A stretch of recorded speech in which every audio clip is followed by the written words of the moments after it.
Hey guys, this is Oddity Airsoft. Welcome back to another Airsoft video with my voice in it.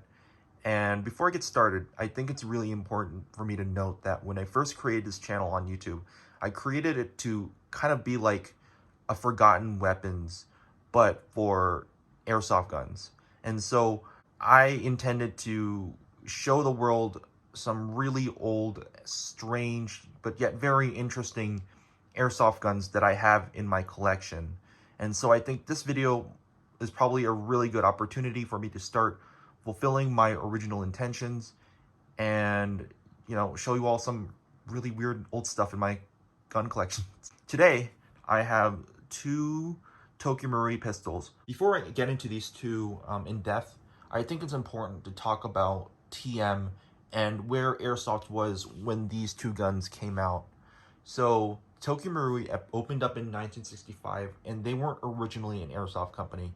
They were mainly just a toy company. They would only make RC cars, train sets, Godzilla figurines, only for children, probably like only for collectors back then.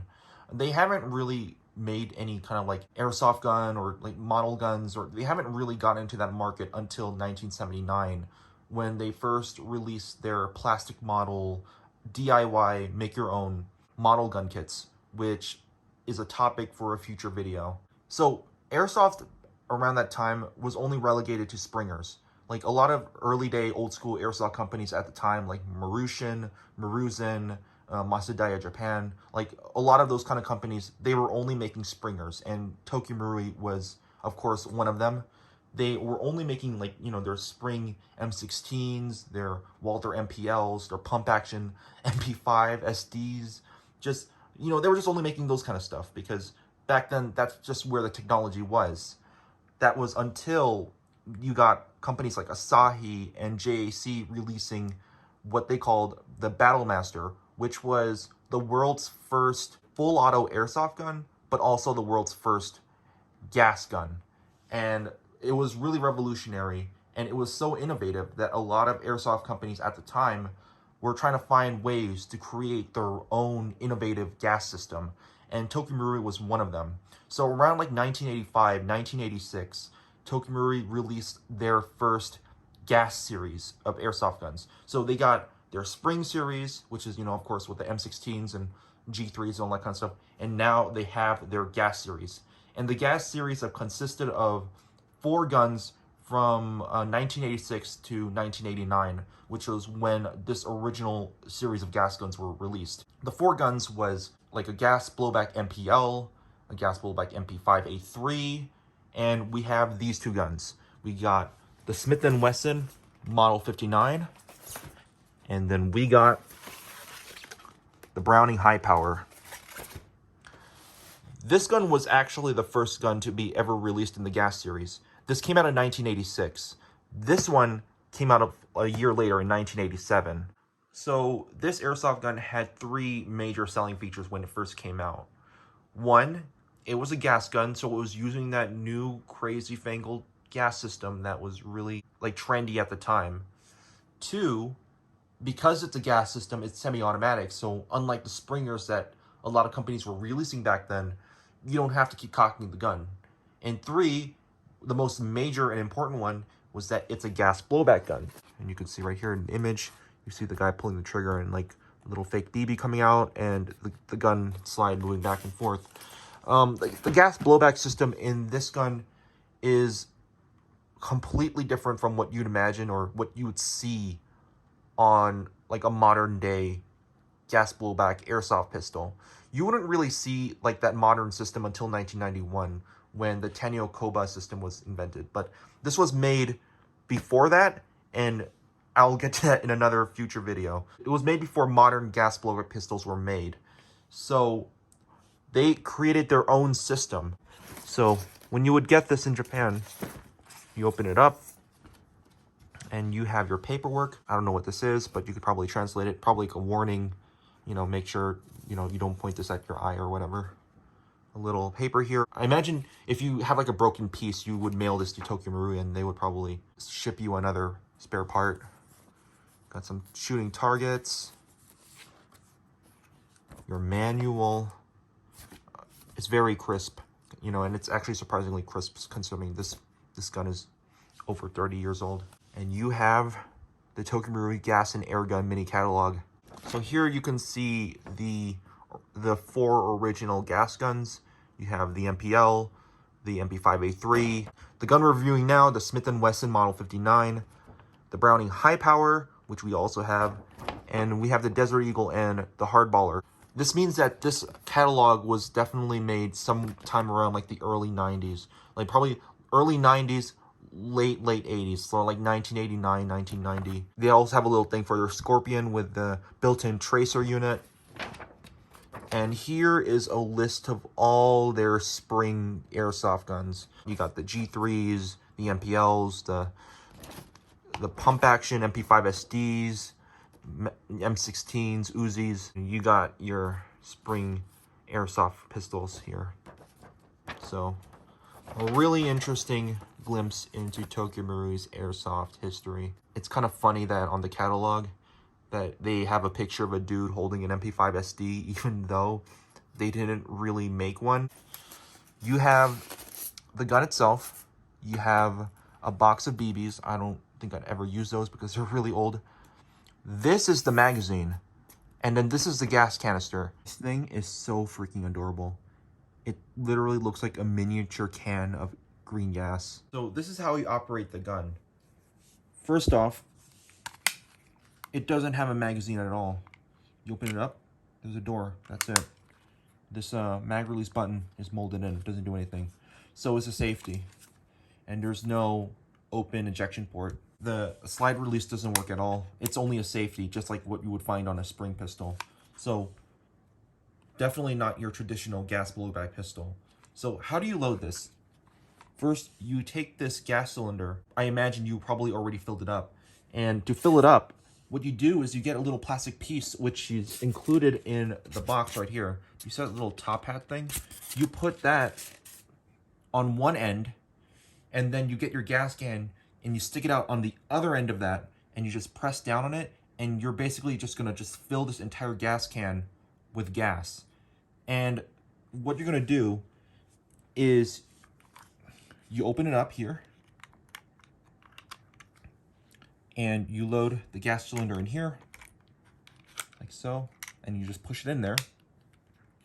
And then if this was filled with gas, you can tell that the gun is working when the slide immediately pushes forward. Once you see that, then you know this gun's ready to go. And once the gun is actually fully loaded like that with gas, you take this. This is the magazine. To load this, you pull this tab here, and you load all the BBs into here. I imagine you can hold about like 10, 15 or so BBs in here. And then once it's all loaded up, you pull off this rubber cap. And then there's a hole right here. And you take this and you slide it into here and make sure that notch lines up with that hole. And you just slide in there and twist it. And then that locks the magazine in. Definitely not like your modern day airsoft gas blowback magazines. I'll tell you that. It's like a deconstructed airsoft gas pistol magazine. This is what the gun sounds like when you dry fire it. It's very loud. The trigger pull is really, really heavy. And the trigger doesn't move very normally at all. It just kind of slides back and forth instead of like hinging like the real gun. It reminds me of like Tokyo Marui's Gindan spring pistols. Like the trigger on those, it just kind of slides back and forth like this one. The dimensions of this airsoft gun also just looks really weird. The slide is just way thicker than it should be. This barrel isn't centered at all. It's just in the wrong place. It's a little bit too low. It's just a really strange looking airsoft gun. And it's really funny because on the box they advertise this as being a 1-to-1 scale high performance gun. High performance, maybe. 1-to-1 scale, hell no. I mean, this is understandable though, because, you know, I guess they had to make some sacrifices with the realism in order to fit the really strange gas system. The way this airsoft gun works is interesting.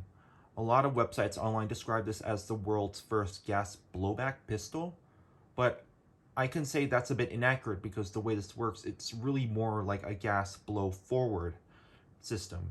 And what I mean by this is if you take the gun and you fill this with gas and you load it into the magazine well, that gas is going to fill up inside a little piston in there.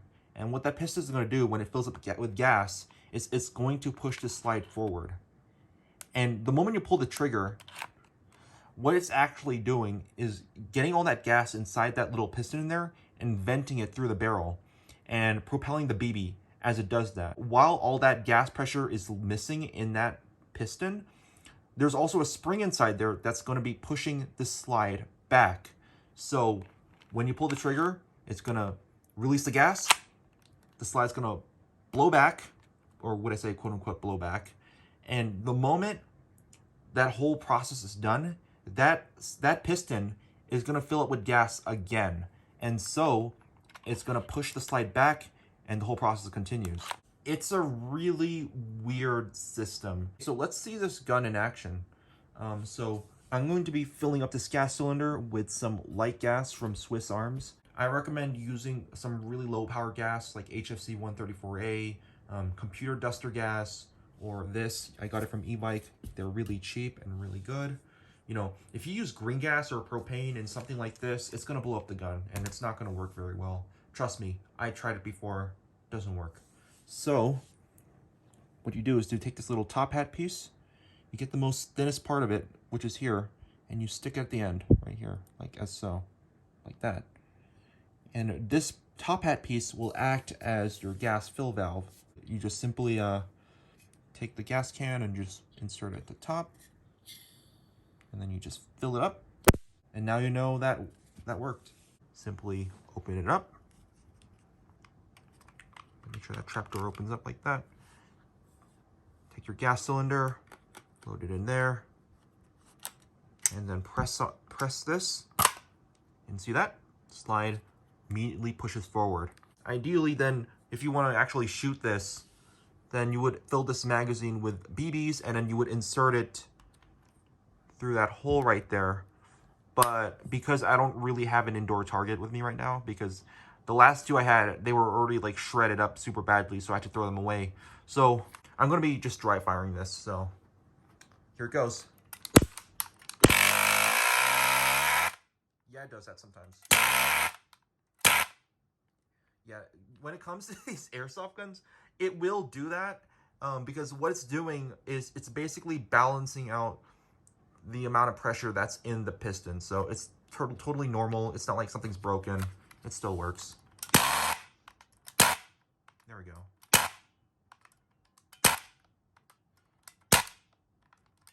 There. And the moment the pressure is balanced, then it'll start being more snappy. Surprisingly enough, for a gun made in 1986, it does have a really nice kick to it. Or, I mean, it's not like an amazing kick, but it has a kick. And then it's kind of running out of gas. And so, that's it. And now you just kind of get stuck in there sometimes. So now you just shake the gun, and then you take your cylinder out. It's cold. And that's it. Now let's spend some time looking at the Browning Hi-Power. This gun is literally the same thing as the other one. It's just a different model of the gun. It uses the same system inside. It looks just as weird as the other one. This plastic is really dated. The best way I can really describe it is water gun plastic. It's like the same plastic they used to make water guns. But I imagine back in like 1987 when this came out, I imagine that was probably one of the greatest plastics to ever be used in airsoft guns. So it feels really cheap, but it's all right because it's an 80s airsoft guns. It's all good. Like the last gun, it's the same thing. You just pull this little lever here, and then you open up the trapdoor. This is your safety, which was originally just the slide release, but this kind of design doesn't have like any kind of way to lock back the slide. So the gun is already locked back to begin with, so it doesn't really matter. Here's your sight picture. It's all right.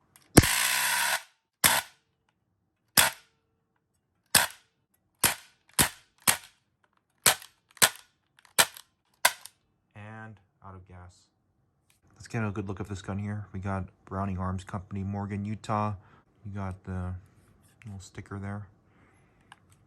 ASGK. The slide has some really interesting texturing to it. It's kind of like this grooved kind of texturing. It looks like they were trying to replicate the look as if, you know, this slide was machined. This ejection port is just way too huge. It's ridiculous. And of course, like the other one, this barrel is in the wrong place. Tokyo Marui is not really good at making like very good fake wood, and you can tell they weren't even good at making fake wood back then. Their AKM does have some really nice fake wood on it though, so they're getting better, I guess. This is a close look at the Model 59. It says Smith & Wesson, made in Japan. It also has like that fake, like machined finish kind of look to it as well, especially on the slide. It's all grooved and stuff. It looks nice, but I don't know. It looks really nice for something that's made out of water gun plastic. So here's the sight picture. I would say they're both bad because they're so small, but at least I can say this is better than the Browning Hi-Power. So it's so crazy to see how far airsoft gas pistols have gone from this to the modern day high kappas that we have today. It's also crazy to see how far the gas blowback system has gone as well, from just this really just clunky blow forward kind of system to just a very snappy and very upgradable gas blowback systems that we have today. The history of gas blowback, but that's another video. So hopefully I'll probably make more reviews in the future. We'll see, only time can tell. I'm definitely gonna try to review another old thing, another old interesting thing. So until that day comes, see ya.